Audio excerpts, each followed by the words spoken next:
आंदोलन में हैं, जवान भी मेरा है, बूढ़ा भी मेरा है, हर सरहद पर खून भी मेरा है। एक सरहद पर खून हिसाब चुका रहा है, एक सरहद पर खून हिसाब चुका रहा है, दूसरी सरहद पर खून हिसाब मांग रहा है। फिर भी मोहब्बत देखो मेरी कौम की यारो, फिर भी मोहब्बत देखो मेरी कौम की यारो, फिर भी मोहब्बत देखो मेरी कौम की यारो। वो लाठी बरसाने वालों पर अपनी जान लुटा रहा है, वो लाठी बरसाने वालों पर अपनी जान लुटा रहा है। पता है बार बार हर बार धोखा मिलेगा, पता है बार बार हर बार धोखा मिलेगा, फिर भी शांति के लिए हर बुलावे पर वो जा रहा है। आज लाखों लाख किसान जो शांतिपूर्वक आंदोलन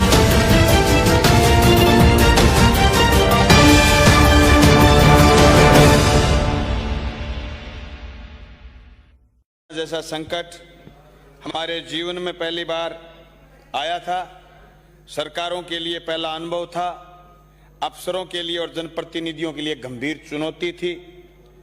बेहतर करने का प्रयास सब लोगों ने किया, उसमें जो खामियां रही शायद भविष्य में ऐसा कोई दिक्कत आएगी तो हम सब जनप्रतिनिधि और सरकारें मिलकर के निपट लेंगे। सभापति महोदय, नरेगा में श्रमिकों की संख्या बढ़ाने का काम तो किया गया जो महामहिम के भाषण में बताई गई, लेकिन संख्या बढ़ने के साथ साथ मजदूरी और कार्य दिवस बढ़ाना भी एक चुनौती है। और अभी तक जो पक्के काम हैं उनकी प्रगति कम है, पक्के कामों में नरेगा में बेहतर नहीं कर पा रहे हैं। केंद्र की मदद और राज्य की मदद में, जैसे मेरे से पहले वक्ता साथी बोल रहे थे, जिसे पंचायतों में दिक्कत भी है, हर पंचायत में दिक्कत है, कार्य प्रगति में अवरुद्धता आई है। हम उम्मीद करते हैं कि अभी बजट घोषणा में ये दिक्कतें दूर करने का काम सरकार करेगी और मजदूरों के कार्य दिवस भी बढ़ाएगी और पक्के कामों में भुगतान जल्दी से करेगी। सभापति महोदय, मैं धन्यवाद करना चाहूंगा कि हो सकता है राजस्थान के कई क्षेत्रों के विधायकों की अलग अलग राय हो, पर फसल बीमा पर हमारे यहाँ बहुत बेहतर हुआ है। समय पर प्रीमियम जमा होने की वजह से 2019-20 तक के रबी तक के बीमा क्लेम आए हैं। मैं मेरी विधानसभा क्षेत्र की बात करूं तो 2019-20 की रबी में 36,000 किसानों के खातों में 204 करोड़ रुपए आए हैं। 450 किसान, 500 किसान ऐसे हैं जिनके पोर्टल पर गलत अक्षर दर्ज हो गए। पंचायत थी मेरा गांव मलखेड़ा और उसका दर्ज हो गया जोगीवाड़ा, वो पैसे भुगतान अभी बाकी हैं। वो हम उम्मीद करेंगे कि कृषि मंत्रालय उसको गंभीरता से लेते हुए और इन चीजों को दुरुस्त करने का काम भारत सरकार के साथ मिलकर के करेगा। और भविष्य में फसल बीमा को और मजबूत करने के लिए राज्य सरकार और तेजी से कदम उठाएगी, क्योंकि सारी डिबेट में हमने सुना है कि बहुत कम सारे विधायक साथी हैं जो फसल बीमा को गंभीरता से जिक्र किए हैं। मैं समझता हूं किसान के लिए इससे अच्छी और कोई योजना है नहीं। महोदय, प्रदेश में बिजली के दाम बढ़े हुए हैं, इसमें कोई दो राय नहीं कि कोरोना के 3 महीनों में बिजली के बिलों में विशेष छूट देने की बात कही गई थी, वो बिल इकट्ठे हो गए। आज लोगों के लिए घरेलू बिजली के बिल भी भर पाना मुश्किल है। जो बातें चल रही हैं बिजली के दाम बढ़ने की, मैं उम्मीद करता हूं कि इस बजट में राजस्थान की सरकार बिजली के बढ़े हुए दाम भी वापस लेगी और ऊर्जा के क्षेत्र में सौर ऊर्जा को बढ़ावा देने का काम करेगी और घरेलू बिजली में 200 यूनिट प्रति परिवार को मुफ्त में देने की सरकार घोषणा करेगी और जो स्थायी शुल्क के नाम पर बिलों में भारी गड़बड़ है उनको ठीक करने का काम करेगी। बिजली उपभोक्ताओं को राहत देने के लिए सरकार को आगे आना चाहिए, इसमें कोई दो राय नहीं सभापति महोदय कि बहुत बड़ा राजस्व बिजली से आता है, लेकिन राजस्व के चक्कर में अगर हम प्रदेश के उपभोक्ताओं को परेशान करेंगे तो मैं याद कराना चाहूंगा राज्य की सरकार को केंद्र से जो जीएसटी का हिस्सा आना बाकी है वो हिस्सा लेने के लिए हमें कवायद और तेज करनी चाहिए और प्रदेश की जनता को राजस्व बढ़ाने के नाम पर बिजली में राहत देनी चाहिए। दूसरी, राजस्व बढ़ाने के लिए यहाँ स्वायत्त शासन मंत्री बैठे हैं, पूरे प्रदेश के जितने भी शहर, नगर पालिका, नगर परिषद क्षेत्र हैं, सब में अगर लोगों को पट्टे जारी करने की कवायद शुरू कर दी जाए तो हजारों करोड़ रुपए, अगर अकेले जयपुर की बात करें, जो लोगों ने जमीन में आगे बढ़े हुए लोग जो तामीर कर रखी है, न तो कोई तुड़वाने वाला और न उनको कोई डिस्ट्रॉय करवाने वाला, मैं तो उम्मीद करता हूं राजस्थान की सरकार कि उनके पट्टे जारी करे, उनको रेगुलराइज करे, उनसे फीस जमा करवाए। अकेले जयपुर में हजारों करोड़ रुपए की आमदनी हो सकती, ये पूरे प्रदेश में भी इस चीज की नीति को लागू कर सकते हैं। अभी जनसंख्या का घनत्व जो बढ़ रहा है शहर की तरफ, वो गांव की तरफ बढ़ाने के लिए गांव में कॉलोनियां विकसित करने का काम, कन्वर्जन का काम शुरू कर देना चाहिए। इसलिए हम उम्मीद करते हैं कि सरकार इन चीजों में तेजी से काम करने का शुरुआत करेगी। सभापति महोदय, पेट्रोल और डीजल की बात करें, पूरे अंतर्राष्ट्रीय मार्केट में क्रूड ऑयल के दाम नीचे हैं। केंद्र की सरकार ने दुनिया भर का सेस लगा रखा, लेकिन राजस्थान सरकार भी कम नहीं है। मैं हरियाणा के नजदीक में रहता हूं। हरियाणा को और हमारा 10 रुपए का डिफरेंस है, जो लोगों के लिए हर रोज सवाल होता है कि हरियाणा में जाते हैं 10 रुपए लीटर सस्ता डीजल है और 10 रुपए सस्ता पेट्रोल है। राजस्थान की सरकार जो पिछले दिनों सेस घटाया है, उस सेस को और घटा करके जनता को राहत देने का काम करेगी।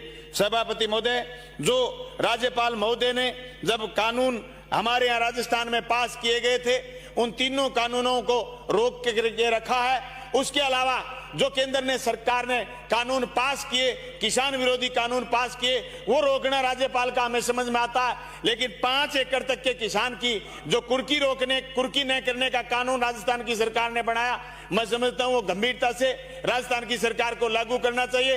राज्यपाल महोदय को उसको मंजूरी देनी चाहिए, ताकि 5 एकड़ तक के किसान की जमीन कर्ज की वजह से नीलाम न हो, कुर्क न हो। सभापति महोदय, ये जो हिंदुस्तान में आंदोलन चल रहा है, चाहे कोई विधानसभा का सत्र होगा, ये आंदोलन हमारे लिए एक ऐतिहासिक आंदोलन है। ये आंदोलन अभी सिरे भी नहीं चढ़ा है। 2 तरीके की बातें चल रही हैं। बीजेपी के लोग ये कह रहे हैं कि ये किसानों के पक्ष में है। हम आज भी हमारी बात पर कायम है, ये किसान के पक्ष में नहीं है। इसे 3 महत्वपूर्ण चीजें जो किसान के हाथ से चली जाएगी, जमीन किसान के हाथ से चली जाएगी, मंडी। और मैं एक बात फिर मेरी दावे के साथ कह रहा हूं, इन कृषि कानूनों से और आवश्यक सेवा वस्तु अधिनियम से न सिर्फ मंडी जाएगी, न सिर्फ जमीन जाएगी, बल्कि खाद्यान्न का, दलहन का, तिलहन का 36% बाजार है, वो बाजार भी छोटे व्यापारी के हाथ से निकल करके बड़े पूंजीपति के हाथ में चला जाएगा। हमारी गर्दन बड़े पूंजीपति के हाथ में आ जाएगी। केंद्र की सरकार के पास जो आज सरकार एफसीआई के गोदाम भर करके गरीबों को 2 रुपए किलो का गेहूं देती है, पीडी सिस्टम जो चल रहा है वो हमारा डिस्ट्रॉय हो जाएगा। ये आंदोलन न सिर्फ किसान से जुड़ा हुआ है, ये आंदोलन न सिर्फ खेती वाले किसान से जुड़ा हुआ है, ये खेती और मजदूर से, खरीद के खाने वाले से और बेचने वाले तक सब लोगों के पेट से जुड़ा हुआ आंदोलन है। मैं उम्मीद करता हूं कि आंदोलन हम और मजबूती से लड़ेंगे। और हमारे साथी जो राजस्थान की विधानसभा में बैठे हैं, जो किसान परिवारों से आए हैं, हो सकता है उनकी राजनीतिक पार्टी दूसरी हो, पर वो हमारे साथ आएंगे। साथियों, जवान भी मेरा है और बूढ़ा भी मेरा है। जो आंदोलन में है, जवान भी मेरा है, बूढ़ा भी मेरा है। हर सरहद पर खून भी मेरा है। एक सरहद पर खून हिसाब चुका रहा है, एक सरहद पर खून हिसाब चुका रहा है, दूसरी सरहद पर खून हिसाब मांग रहा है। फिर भी मोहब्बत देखो मेरी कौम की यारो, फिर भी मोहब्बत देखो मेरी कौम की यारो, फिर भी मोहब्बत देखो मेरी कौम की यारो। वो लाठी बरसाने वालों पर अपनी जान लुटा रहा है, वो लाठी बरसाने वालों पर अपनी जान लुटा रहा है। पता है बार बार हर बार धोखा मिलेगा, पता है बार बार हर बार धोखा मिलेगा, फिर भी शांति के लिए हर बुलावे पर वो जा रहा है। आज लाखों लाख किसान जो शांतिपूर्वक आंदोलन लड़ रहे हैं, अहिंसात्मक आंदोलन लड़ रहे हैं, मैं समझता हूं तीनों काले कानून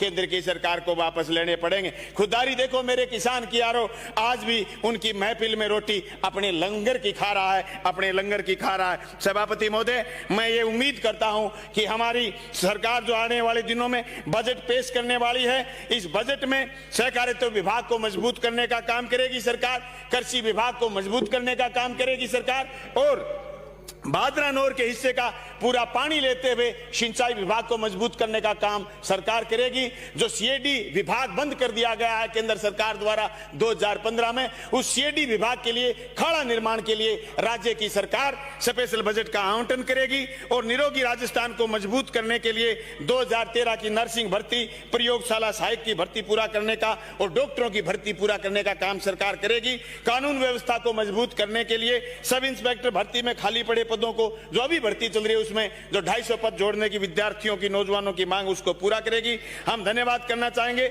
मुख्यमंत्री जी का इस बात के लिए कि 587 पद एलडीसी के जो कट गए थे उनको जोड़ने की हमने मांग की और उन्होंने 603 पदों को जोड़ा। इसी तरीके से हर भर्ती में जो पेंडिंग है, पेंडेंसी है, जो रिट किए हुए हैं, जो एसएलपी लगाई हुई है, सरकार वापस लेकर के उनको पूरा करने की काम करेगी। और मैं उम्मीद करता हूं कि किसान आंदोलन की जीत के साथ ये देश एक नया इतिहास लिखेगा और इस देश में किसान की फिर बात बड़ी होगी, किसान के बेटों की फिर बात बड़ी होगी। और किसान एकता जिंदाबाद के साथ में मेरी बात